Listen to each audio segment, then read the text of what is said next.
Puis au nom de Jésus. Fils de l'homme, dis au prince de Tyr, ainsi parle le Seigneur l'Éternel. Ton cœur s'est élevé et tu as dit, je suis Dieu, je suis assis sur le siège de Dieu au sein des mers. Toi, tu es homme et non Dieu, et tu prends ta volonté pour la volonté de Dieu. Voici, tu es plus sage que Daniel, rien de secret n'est caché pour toi. Par ta sagesse et par ton intelligence, tu t'es acquis des richesses, tu as amassé de l'or et de l'argent dans tes trésors. Par ta grande sagesse et par ton commerce, tu as accru tes richesses, et par tes richesses, ton cœur s'est élevé. C'est pourquoi ainsi parle le Seigneur l'Éternel, parce que tu prends ta volonté pour la volonté de Dieu. Voici, je ferai tenir contre toi les étrangers les plus violents d'entre les peuples. Ils tireront l'épée contre ton éclatante sagesse et ils souilleront ta beauté. Ils te précipiteront dans la fosse et tu mourras comme ceux qui tombent percés de corps au milieu des mers. En face de ton meurtrier diras-tu, je suis Dieu, tu seras homme et non Dieu, sous la main de celui qui te tuera. Tu mourras de la mort des incirconcis par la main des étrangers. Car moi j'ai parlé, dit le Seigneur l'Éternel. La parole de l'Éternel me fut adressée en ces mots. Fils de l'homme, prononce une complainte sur le roi de Tyr. Tu lui diras, ainsi parle le Seigneur l'Éternel. Tu mettais le sceau à la perfection. Tu étais plein de sagesse, parfait en beauté. Jusqu'à 17.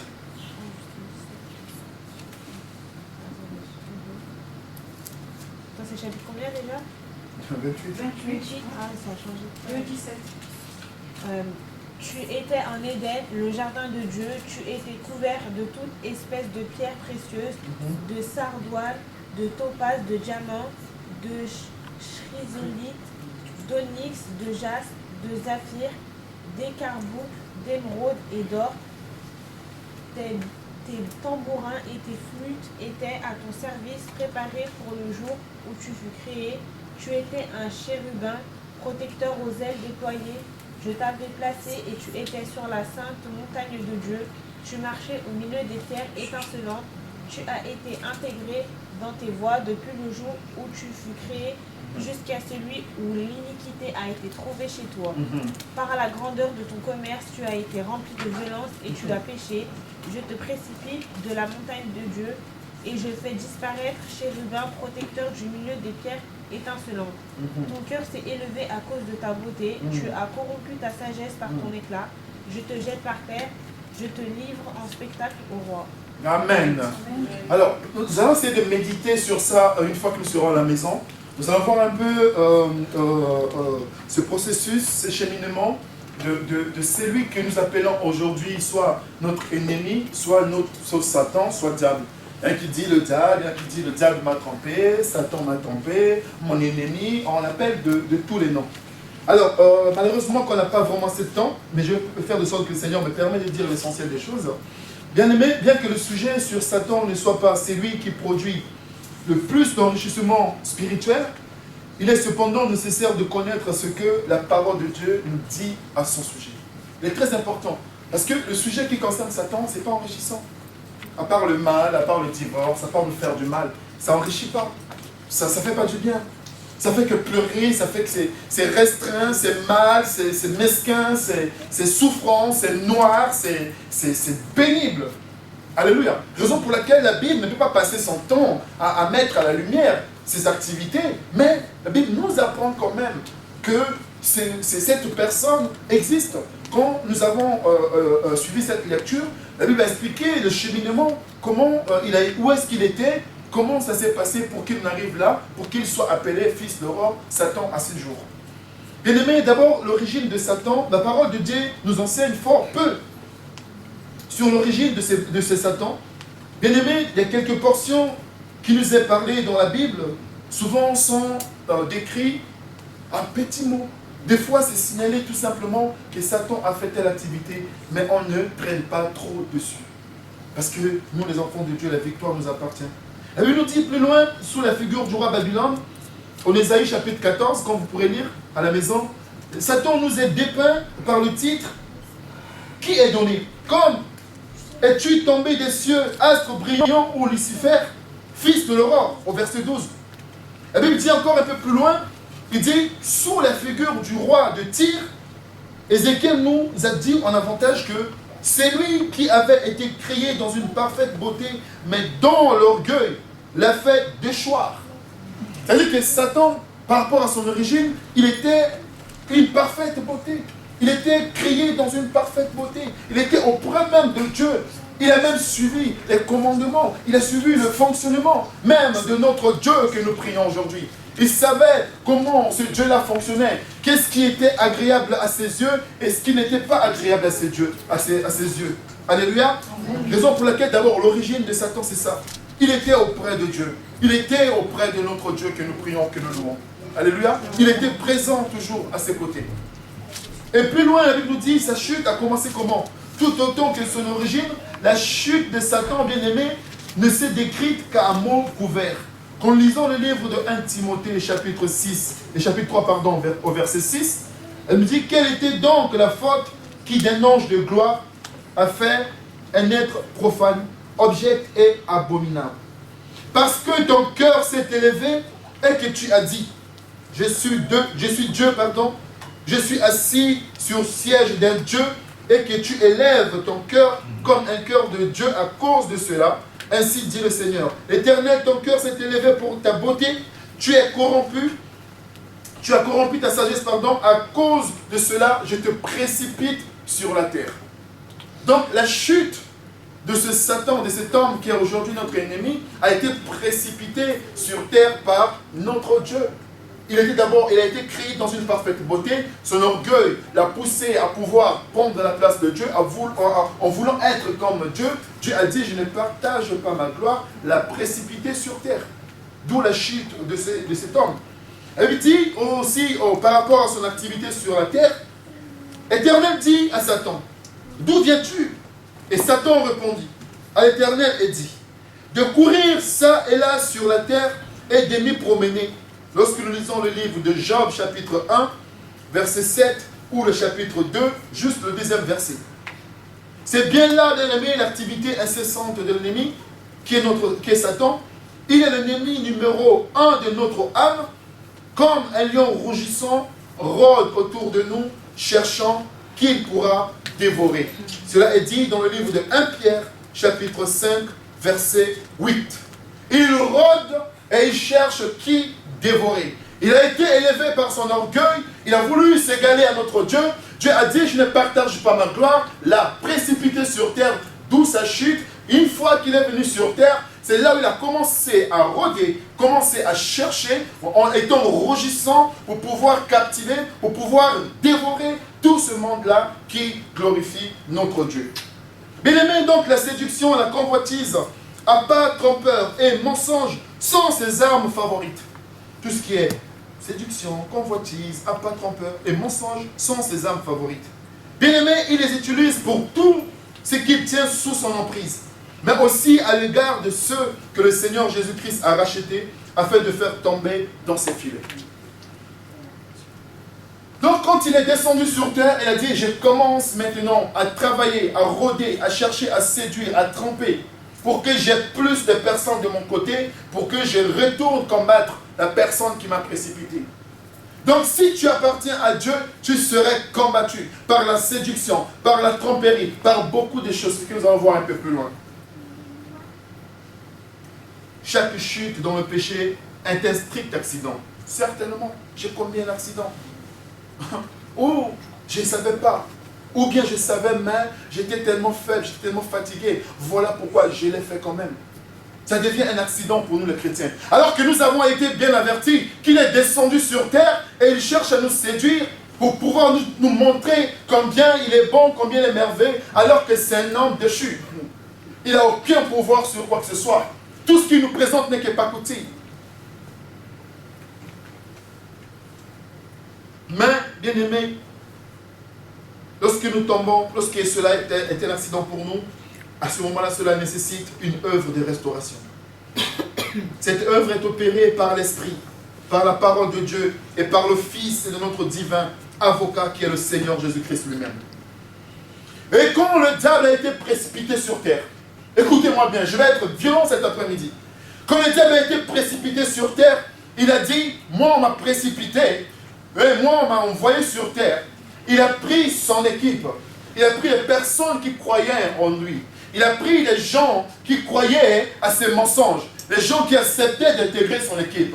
Raison pour laquelle, quand les gens viennent te combattre, ils viennent en équipe parce qu'ils ont le même objectif. Ils ont un seul projet, de combattre toi. Raison pour laquelle ils viennent de plusieurs manières, soit par la maladie, soit par la séduction, soit par les finances, soit par beaucoup de choses, pour te combattre. Donc le diable est descendu sur terre avec ses acolytes, avec ses gens, ses agents, pour pouvoir combattre toute personne qui appartient à Dieu. Sache que tu es combattu parce que tu appartiens à Dieu. C'est ce qu'on va voir. Et qu'est-ce qui se passe? À ce moment-là, il constitue son équipe. Il met son équipe en place. Je suis latéral gauche, latéral droit. Si je suis tel poste, vous êtes avec moi, nous allons combattre les chrétiens. Nous allons aller à leur rencontre. Nous allons tout faire pour avoir maximum de personnes de notre côté. Nous sommes en train de nous réunir ici, ils sont aussi en train de se réunir. Ils sont aussi en train de faire leur réunion.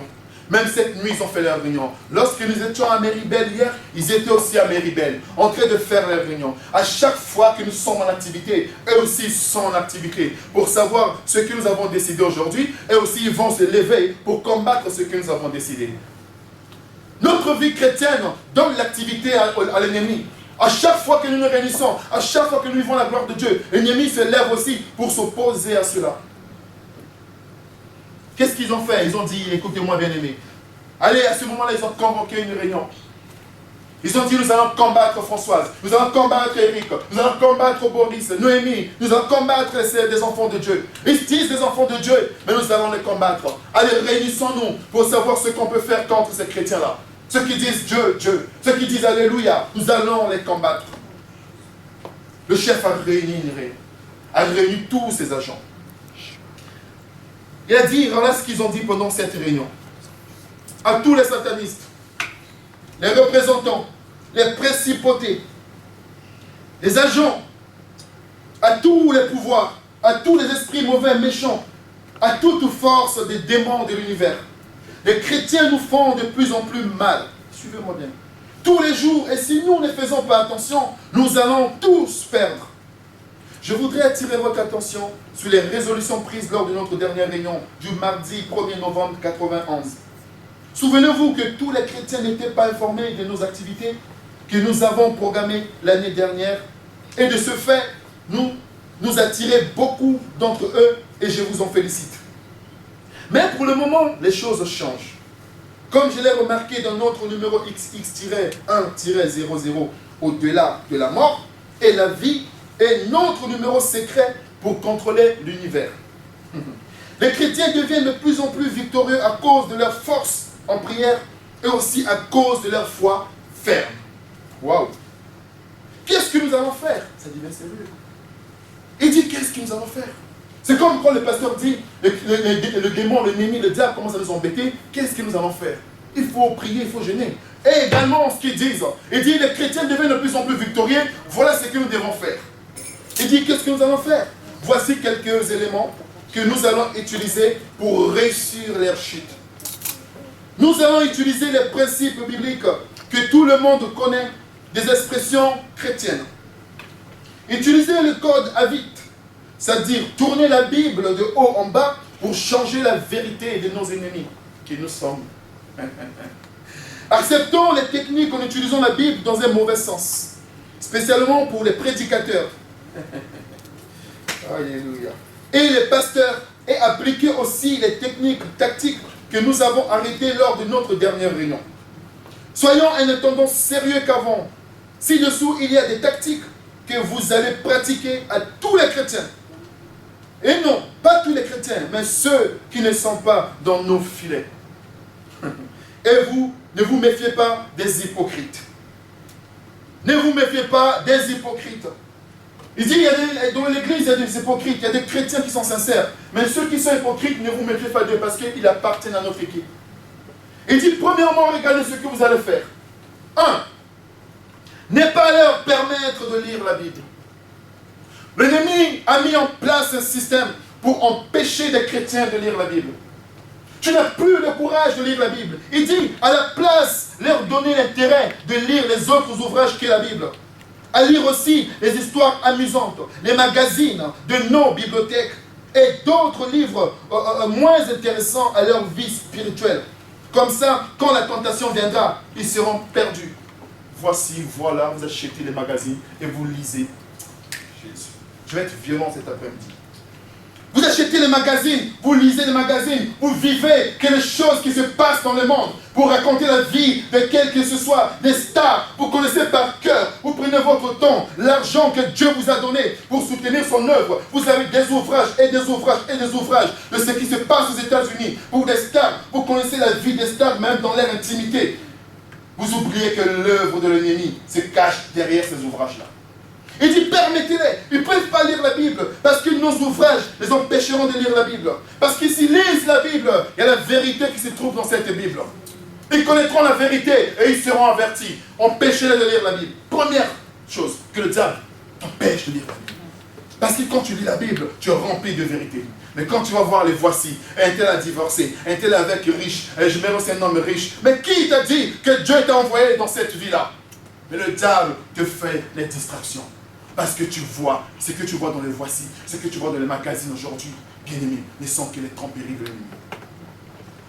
Deuxièmement, il a dit, poussez-les à se sentir paresseux pour la prière. Tu ne lis pas la Bible, tu vas devenir paresseux. Oh Jésus, quand tu lis la Bible, tu es revêtu d'une onction, d'une puissance, d'une présence de Dieu. Tu es averti par ce qui est là dans la Bible. Ça te permet d'éviter les obstacles du diable. Ça te permet d'éviter toute stratégie de l'ennemi. Parce que dans ce livre, il y a la vérité de Dieu. Il dit empêchez-les, poussez-les à se sentir paresseux pour la prière. La prière est devenue quelque chose de normal. Des fois, tu n'as pas honte. Tu vas devant ton lieu, tu bailles en priant. Hey! Qui va parler devant un président en baillant? Tu te permets de venir devant un président? Tu lui parles en baillant? Tu lui parles comme ça? Nous représentons le Dieu qui est 3 fois saint, le représentant qui commande tout le monde, qui est au-dessus de tout pouvoir. Tu viens nous parler d'une manière comme si c'était ton ami? Non, quand je m'approche de Dieu, je parle avec mon papa, je le regarde, je l'écoute, il m'écoute. Tu ne bailles pas. Si un enfant vient te voir te parler en baillant, tu dis tu es fatigué, va dormir, on discutera demain. La prière est devenue quelque chose de normal. On fait une petite prière au nom de Jésus, on dit le nom de Jésus par-ci, au nom de Jésus par-là. Vous savez, le nom de Jésus est un nom puissant. On ne l'utilise pas pour les petites choses. Le nom de Jésus est un nom puissant. Quand j'utilise le nom de Jésus, je sais qu'il y a un effet derrière. Je sais que ce nom est capable de débloquer les situations. Quand quelqu'un est malade et que je prononce le nom de Jésus, oh Jésus, il y a la guérison derrière. Si vous les permettez de prier, l'Esprit de leur Dieu va leur permettre de découvrir tous nos plans. Et ils vont nous vaincre de l'œuvre de l'ennemi. Ils t'empêchent de prier. C'est normal. Je n'ai même plus une vie de prière, c'est normal. J'attends le dimanche pour prier. J'attends que l'église demande ça pour que je fasse. Le soir, c'est devenu une habitude. Un enfant ne peut pas pour la prière, pour la nourriture, on le tape. Non, ce n'est pas de cette prière que Dieu veut. L'ennemi t'empêche de faire la vraie prière. Ce n'est pas la routine, ce n'est pas de tous les jours, tous les soirs avant de dormir, à telle heure, le matin quand je me lève. Non, un chrétien prie toutes les secondes qui passent. Dans mon métro, dans le bus, dans l'ascenseur, je glorifie le Seigneur. Je prie le Dieu des dieux. Même dans ma douche, au lieu de parler au téléphone dans ta douche, loue le Seigneur. Tu te douches, alléluia. Oh, rakamaya bababa. Moi, je prêche des fois le matin dans la douche. Des fois, je me prêche tout seul, je dis, Seigneur, tu es merveilleux. Au nom de Jésus, pendant que l'eau est en train de couler, qui me fait du bien, je glorifie le Seigneur des Seigneurs. Il n'y a pas de temps à perdre. À chaque instant, il faut prier, bien-aimé. Troisièmement, il a dit, ne jamais leur permettre de jeûner pour une cause juste. Ne jamais permettre aux chrétiens de jeûner pour une cause juste. Car, s'ils le faisaient, ils seront forts spirituellement et nous serons réduits. Donnez-leur toujours envie de manger et de manger et de manger. Et les rappeler que le vin à table est merveilleux. Et conseiller pour un meilleur repas, car au bout du 3e verre, ils perdront toute vigilance. Et c'est ainsi que nous pourrons bien les distraire. Je ne prêche pas sur le vin, c'est ton choix. Je ne bois pas, c'est mon choix aussi. Mais sache que le diable peut utiliser le vin à table pendant le repas pour vous distraire. Un verre, deuxième verre, tu ne contrôles plus ton langage. Tu trouves ça normal? Ce qui était venu juste pour accompagner le repas devient un obstacle à la présence de Dieu dans ta vie. Parce que Dieu ne peut pas demeurer dans un corps qui a l'alcool. C'est clair. Dieu aime le pécheur, mais il est le péché. Il ne peut pas. Comment tu peux venir devant Dieu parler avec le vin dans la bouche, dans ton corps? Comment le Saint-Esprit peut se... Alléluia. Comment le Saint-Esprit peut se manifester en toi? La nuit, quand tu es attaqué, tu as bu ton vin, tu ne t'es même pas occupé de savoir te repentir d'abord. Tu vas devant Dieu, quand même la gaz, quand l'odeur sort, quand la laine sort, ça sent le vin. Et tu as le plaisir de parler. Continue à amuser avec la prière. Il dit, quatrièmement, tout faire pour qu'il reste pauvre et corrompre toute l'Église. Le diable fait de sorte que nous croyons pauvres et corrompre l'Église. C'est ça les stratégies de l'ennemi. Tout faire pour qu'il reste pauvre, pour que ces chrétiens restent pauvres. Et nous allons corrompre toute l'Église. Car la pauvreté va les empêcher de donner leurs dîmes et leurs offrandes régulièrement. La pauvreté est le seul moyen de les faire douter et c'est ainsi qu'ils passeront à côté de leur bénédiction. Nous allons commencer par appauvrir les leaders. Nous allons commencer par appauvrir les leaders. Raison pour laquelle les pasteurs ont perdu toute crédibilité. Parce qu'il y a juste un fidèle dans l'assemblée qui lui achète ses costards, qui lui paye son déplacement, qui lui offre des voitures. Et ce chrétien-là a pris le pouvoir au niveau de l'église. On ne peut plus le toucher. Il est installé dans l'église. Sans discernement, le pasteur est là, il se laisse corrompre. Au nom de Jésus. Si tu me fais un cadeau, je le prendrai avec plaisir. Et pas pour me corrompre. Au nom de Jésus. Tu ne peux pas refuser un cadeau, c'est tout à fait normal. Mais ne viens pas dans le but de me corrompre. Mais suffit, c'est que Dieu me donne. Je me contente de ça. Et je suis bien comme ça.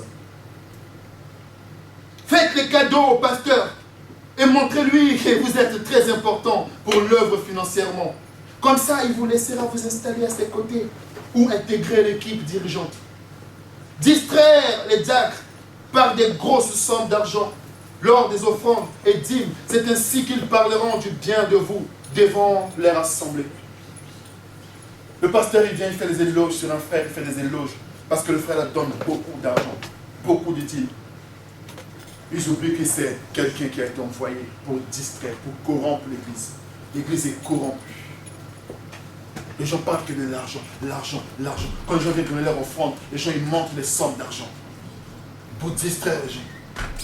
Et les femmes célibataires sont KO. Waouh, qu'est-ce qu'il est blindé. Les prophéties commencent à sortir. On commence à... Alléluia, on va voir ça plus tard. Voilà. Appauvrir l'église. Cinquièmement, il dit, ne pas leur permettre de s'aimer d'un amour véritable et sincère. Le manque d'amour dans l'église. Empêcher les chrétiens de s'aimer d'un amour sincère et véritable. Que les Congolais restent entre eux. Comme ça, les Gabonais vont créer aussi leur groupe. Ainsi de suite pour les autres pays. Comme ça, vous allez vous installer dans ces groupes et les pousser à se critiquer. Créer un esprit de concurrence entre les groupes, entre les pasteurs, entre les diacres, entre les choristes, entre les modérateurs, entre les femmes des pasteurs. Créer une concurrence. Je m'habille mieux que l'autre. Je prêche mieux que l'autre. Ok. Si à cause de ça, on ne serait pas là. La concurrence est de l'autre côté. Nous sommes ici les enfants d'un même Père. Amen. Tout ce que nous mettons, tout ce que nous mangeons, c'est notre Père qui nous le donne. Et c'est un Dieu qui donne dans l'égalité. Voilà, il ne donne pas par le choix personnel, mais il donne parce qu'il veut le donner. Amen. Sache que ta bénédiction est la mienne. Amen. Si tu es béni, je suis béni. Amen. Alléluia. Amen. Si tu crois que je suis pauvre, ce n'est pas ton problème. Tu n'as rien compris. Ta bénédiction est la mienne parce que c'est pour notre Père. Amen. Alléluia. Amen. Voilà. Créer une zizanie au niveau de l'église qui ne s'aime pas d'un amour sincère. Les Congolais vont aller, les Bourgs vont aller entre Bourgs, les Gabonais vont aller entre Gabonais. Vous créez des groupes. Au niveau de l'église, on ne veut pas des groupes. Au niveau de la femme d'espérance, au nom de Jésus. Si tu es venu ici, tu crois que c'est l'église des Africains, c'est pas ta place ici. Nous sommes ni blancs, ni africains, ni chinois, mais nous sommes les révélés que le Seigneur a mis au monde pour que nous puissions relever le défi. Nous sommes ni Congolais, ni Zaïwa. Je suis le fils du royaume. Amen. Septièmement, donnez-leur la liberté et la sagesse. Donnez-leur la liberté, pardon, et la sagesse dans les mensonges. Wow! Donnez-leur la liberté et la sagesse dans les mensonges. Les chrétiens aujourd'hui avec les mensonges.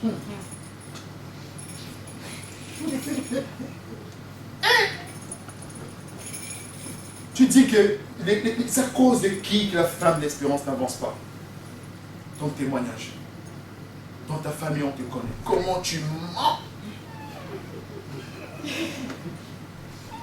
Même au pasteur, tu mens. Tu n'es pas venu au culte. Le pasteur t'appelle avec le souci dans le cœur de se soucier d'une âme. Est-ce qu'il est malade? Est-ce qu'il ne va pas bien? Le pasteur se précipite et dit, je n'ai pas vu mon fidèle, je n'ai pas vu ma soeur. Est-ce qu'elle va bien? L'homme de Dieu se lève. Ce n'est pas toi qui lui payes le crédit. Il est fatigué. Il a aussi une famille. Mais il se lève et dit, je me soucie de ma soeur. Je me soucie de mon frère. Où est-ce qu'il est? Est-ce qu'il va bien ou pas? Il t'appelle. Mais toi, tu as la sagesse et le plaisir de mentir à un homme de Dieu. Parce que tu lui donnes des cadeaux, parce que tu crois que tu es plus supérieur que lui, parce qu'il n'est pas renommé, et tu le mens, tu attires la colère de Dieu sur toi. On ment facilement.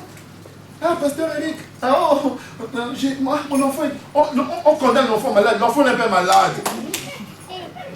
L'enfant est malade, mais ce n'est pas possible. Après, tu t'étonnes que l'enfant soit malade les jours à venir. Ah, tu as même tué ta grand-mère au pays là-bas pour rien.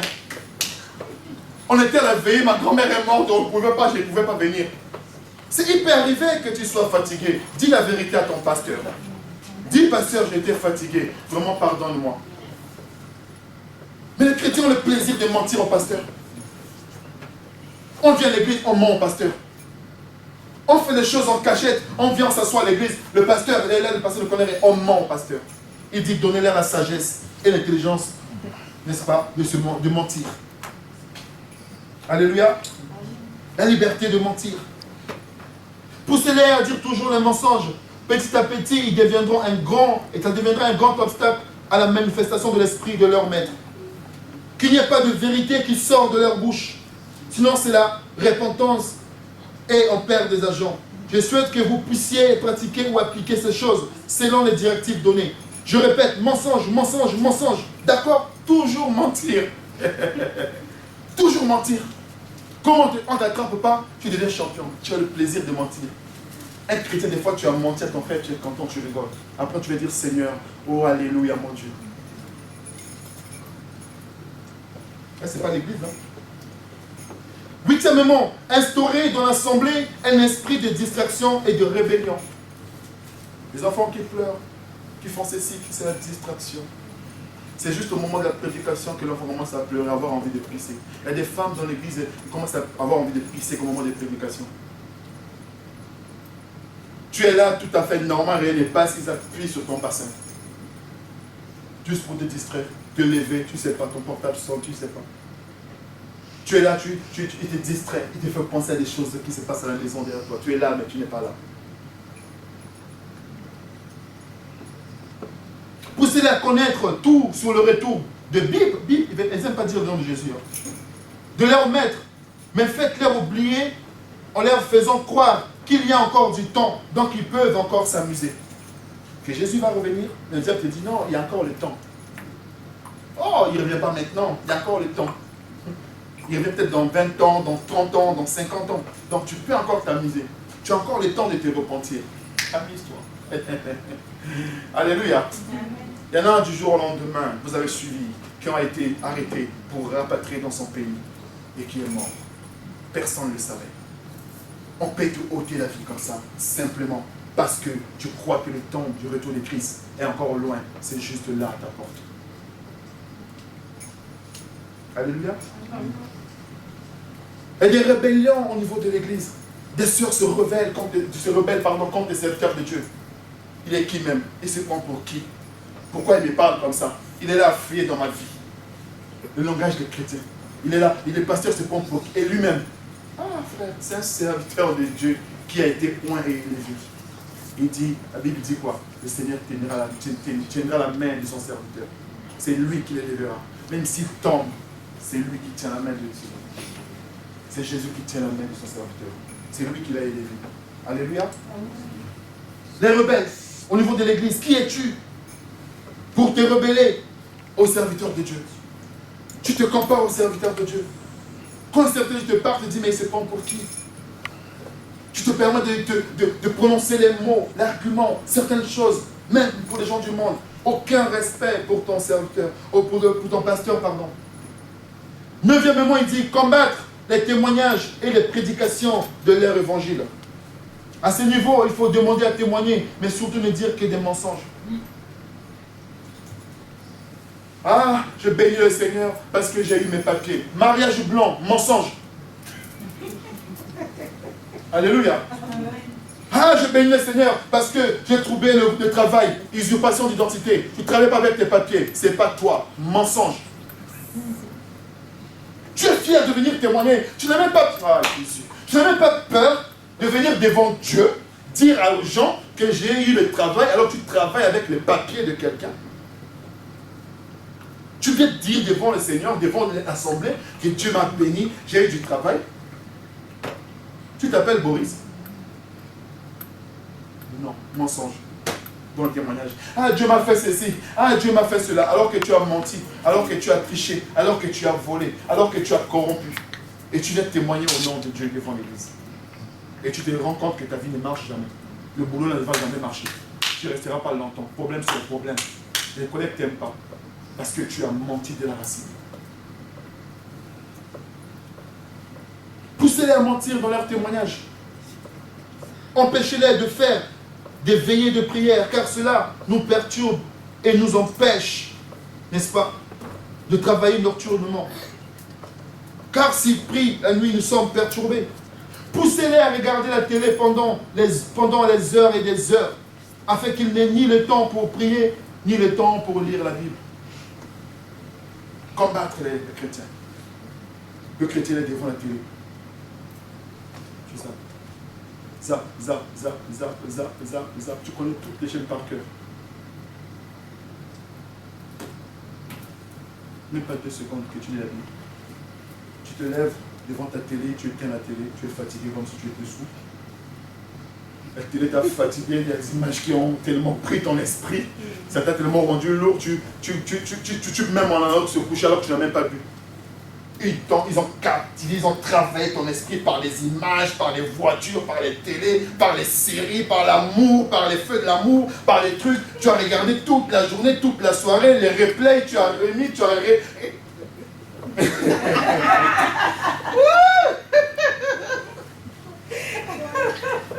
Tu connais par cœur. J'étais hier avec quelqu'un, je ne dirais pas le nom. Elle m'expliquait le film. Ça, c'est le mari d'un tel, la femme d'un tel qui a fait ceci. Les couples qui sont séparés, se sont réunis ensemble. Mais la fille de Joseph, d'Abraham, d'Isaac, il ne peut même pas expliquer comme ça. Qui est la mère d'Abraham, qui est la mère d'Isaac, qui est le père de Joseph? Tu te leur demandes. Mais les séries qui passent à la télé, ils connaissent par cœur. Même les enfants qui sont là, ils connaissent des choses que nous, on ne connaît même pas. Ils connaissent les noms, ils connaissent des trucs, mais c'est hallucinant.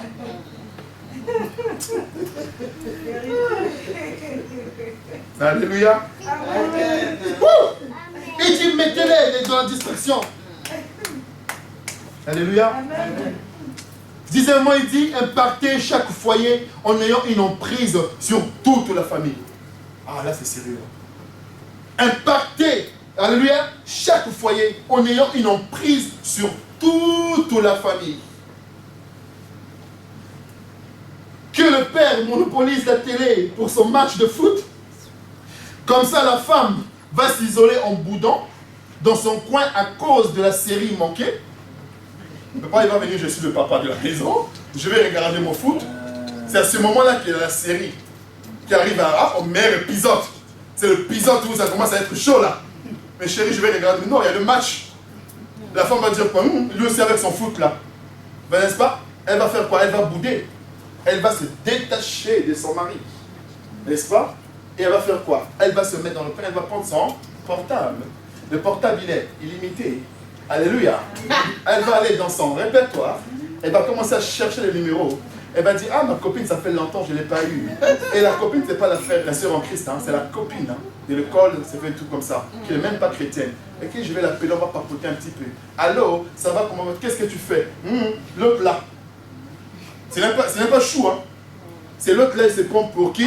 Il a monopolisé la télé, n'est-ce pas? Raison pour laquelle je mérite qu'on discute un petit peu. Et l'autre qui est en face, qui est au bout des fils, n'est même pas chrétienne. Elle dit, ouh, tu es venu te livrer à moi, ce que je cherchais. Mais pourquoi tu acceptes qu'un homme commande ta maison? Mais tu es comment? Tu es soumise ou pas? Il dit, ben non, c'est mon chéri. Quel chéri? Un homme n'a pas le droit de monopoliser la télé. Tu as aussi le droit. Toi aussi tu payes. Toi aussi tu participes. Comment tu peux accepter ça? Il dit, mais c'est comment mon chéri? Mais non, il n'y a rien à voir avec chéri. Tu es parti te vendre. Au bout des fils, et vous parlez des heures et des heures. Pour combler ce manque-là, tu as livré ton cœur, ton foyer, ton couple à un inconnu, à soi-disant meilleur ami. Vous allez parler de tout et de rien. Des fois, elle va te proposer une soirée à la boulangerie pour t'occuper un petit peu. Tu vas dire, oui, c'est vrai, tu as raison. Je vais sortir un peu. Ça va me faire du bien. Ah, c'est vrai. Un petit problème, je vais sortir un peu. Ça va me faire du bien. Mais la personne qui est au bout du fil a l'objectif de t'emmener dans la mort. Parce que le diable l'utilise. Alléluia. Amen. Appelle une sœur en Christ. Vous allez parler de Dieu. Appelle pas une copine. Une copine va t'entraîner dans les copinages. Amen. Amen. C'est la vérité ou pas? La vérité, oui. Non. Quant aux enfants, offrez-les les jeux vidéo qui parlent de tout, mais sauf de la Bible. Comme ça, la famille ne va pas se communiquer et nous pourrions opérer des choses.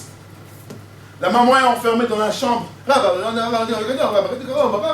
fois dans les positions, un truc, ça parle. Ça chauffe même à l'oreille. Des fois ça coupe même. Tu as accroché, non, ça a coupé tout seul. Des fois l'oreille chauffe. Des fois on proche même. On est à côté. Ça change de position. Et l'enfant dans la chambre là-bas, enfermé. L'enfant comme ça, même mal au cou. L'enfant, le papa est devant la télé, devant le foot. Aucune communication dans la famille. Aucune communication. Ni papa, ni maman, la soirée est passée sans communication. L'enfant a vu des jeux qui l'incitent à la violence. Aucun contrôle. Maman, par la colère, a fini par faire quoi? Aller retrouver sa copine dehors. Aller faire quoi? Aller se balader.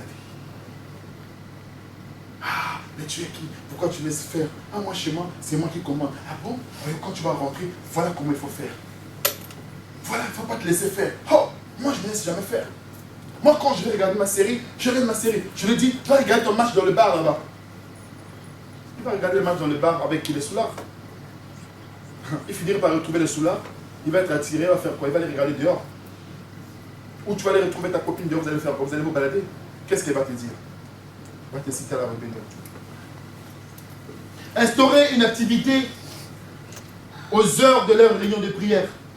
Mais attention, ces activités doivent se passer pour la plupart du temps les week-ends et les jours favoris, qui est le dimanche. Alléluia. Tu vas rentrer dans une activité, alors tu oublies que tu as le culte dimanche de 15h à 17h. Et tu acceptes de faire partie d'une activité qui fait de 15h à 17h le dimanche. Bon, pourquoi tu ne l'as pas fait la semaine de 15h à 17h? Parce que tu travailles, non? Et ça, tu as respecté. Hein?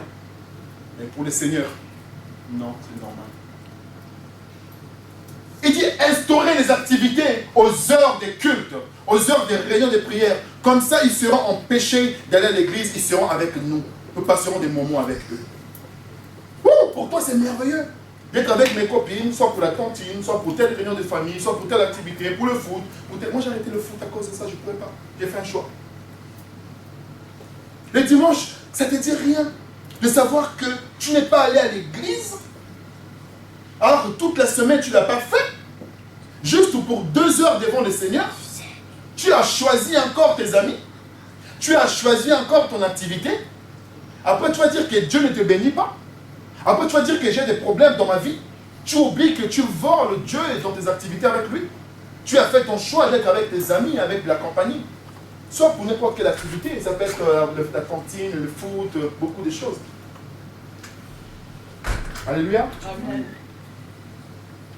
Il dit programmer par exemple les réunions de famille et les cantines les dimanches. Là, il faut beaucoup de congossas pour les femmes et plus d'alcool pour les hommes. Alléluia. Les femmes, ça parle là, comment ta fille là-bas, ça va, et moi comme si, moi, ton chéri qui t'a rencontré, comment, oui, et les hommes là-bas, oh, tiens, moi un coup là, je vais boire un coup là, on est content de se retrouver aujourd'hui. Oh, j'aime bien les réunions comme ça. Et ça boit, et ça boit, et ça boit. Une fois qu'on a bu, on commence à te manquer du respect. On commence à te parler n'importe comment. On commence à se permettre même de venir te faire des propositions indécentes. On commence même à te manquer du respect parce que tu fais partie d'un groupe. Ici, nous, on boit, on drague comme on veut. Quand tu fais partie de ce groupe, c'est que tu es là pour nous, tu dois accepter. On commence à te parler n'importe comment. Même quelqu'un qui n'a même pas le droit de te parler parce que vous faites la cantine ensemble, parce que les gens commencent à te parler, à te manquer du respect. Même les gens qui n'ont même pas à ton hauteur parce que vous faites la même activité, vous êtes égaux ou égal. Parce que permettre de parler n'importe comment, que toi tu es la fille du roi des rois.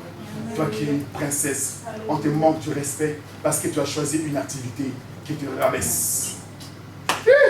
À cause de l'argent, à cause de tes activités, le diable t'entraîne à être minimisé, à être négligé parce que tu fais partie d'une équipe faible.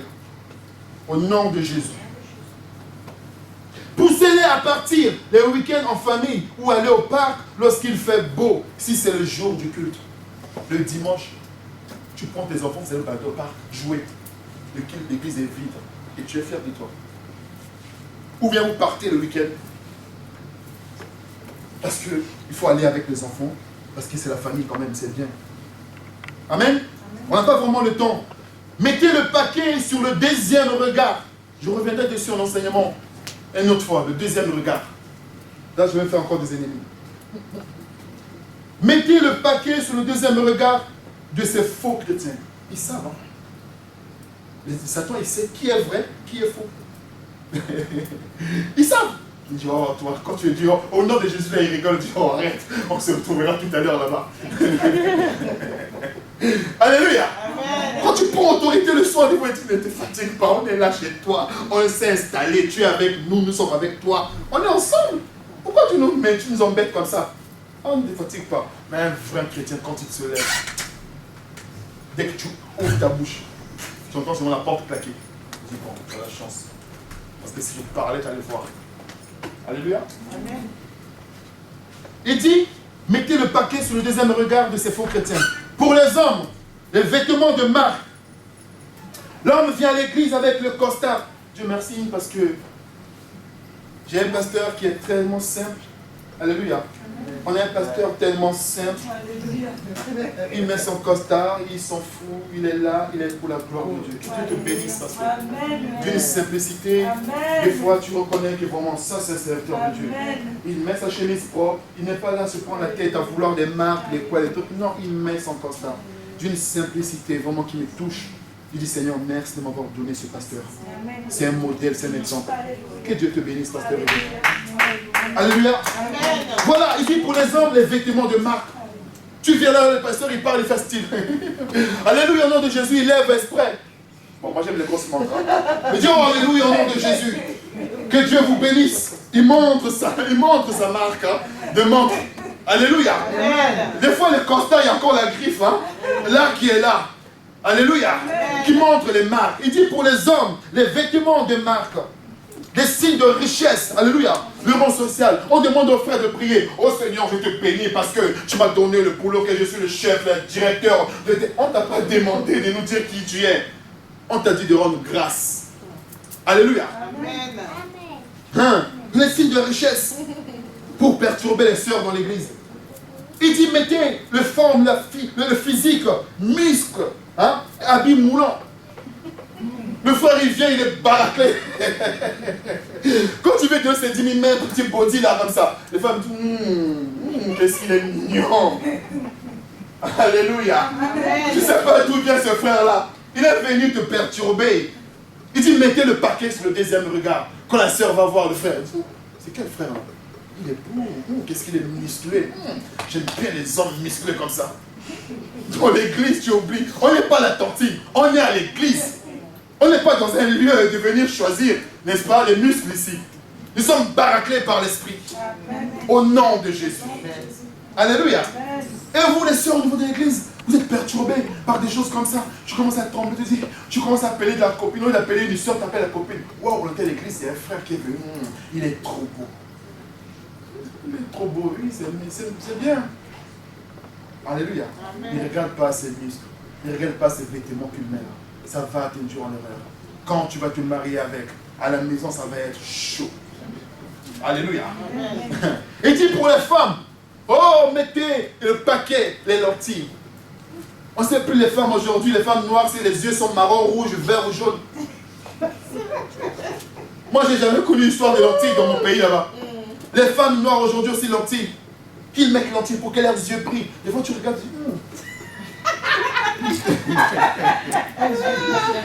tu dis, la seule est en train de me regarder ou de regarder comment? Les lentilles qui brillent, bing, bing, bing, bing. Je suis là, je suis là, je suis là, je suis là. Regarde-moi. Alléluia. Amen. Oh, qu'ils mettent les tailles basses. Amen. Comme ça, quand elles vont s'asseoir, on regarde tout. On accède tout. Alléluia. Qu'elles mettent les tailles basses. Amen. Amen. Tout ce qui est décolleté. Alléluia. Comme ça, ils s'exposent. Ça attirera le regard des chrétiens qui sont dans l'église. Poussez-les à mettre les tissages. Vous n'oubliez des fois les tissages qui ressemblent à des mami wata. Tu mets les tissages sur toi. Tu ne sais pas d'où ça vient. Alléluia. Tu représentes les agents. Amen. Comme je disais le dimanche dernier. Et le tissage, des fois, tu dis, le visage est de ce côté, le tissage est par là-bas. C'est même pas... J'ai rien contre le tissage. Mais quand il n'est pas bien fait, ça fait peur. Hein? Quand il n'est pas bien fait, ça fait peur. La sœur, là, tu marches et tu t'es cru. Le tissage, il commence à tenir un petit peu. Tu arranges. Mais mettez les tissages. Comme ça, ils représenteront les mami wata dans l'église. Les habits transparents. Alléluia. Amen. Parce qu'on verra leurs soutifs. On verra leurs sous-vêtements de marque qu'elles ont achetés dans l'église. Il dit, au 12e mois, il dit, faites rentrer dans la maison des chrétiens nos signes. Faites rentrer dans la maison des chrétiens nos signes. Qu'on trouve dans leur foyer des bouteilles d'alcool bien exposées. Des bouteilles d'alcool dans une maison d'un chrétien. Tu viens comme ça, il y a un joli meuble bien décoré et tout. On met les marques d'alcool, bien exposées. Tu dis que tu es chrétien? Ou tu es tu ne sais pas. Exposez, mettez nos signes dans leur maison, les bouteilles d'alcool. Alléluia. Il dit comme ça, c'est ainsi que leurs visiteurs seront tentés. Ils finiront par solliciter un verre, un deuxième, enfin ils finiront par finir la bouteille. Parce qu'on a déjà ouvert, il faut qu'on finisse. Oh compagnon, tu es venu me voir, oh je suis content. Bon, comme on a ouvert là, je suis souvent seul. Quand je suis seul là, je ne reçois jamais. Comme tu es venu, c'est une occasion. On finit ça. On a la soirée devant nous. Personne ne nous regarde. Le pasteur il ne vient pas aujourd'hui. On n'a pas réunion aujourd'hui. Et ça boit, et ça boit, et ça boit. Et on oublie qu'on a raconté toute sa vie. On a raconté les choses intimes. On a dit n'importe quoi à la personne parce qu'on ne se contrôlait plus. Parfois, un ancien s'est touché par un homme qui ne devait même pas faire ça parce que l'alcool a pris le contrôle.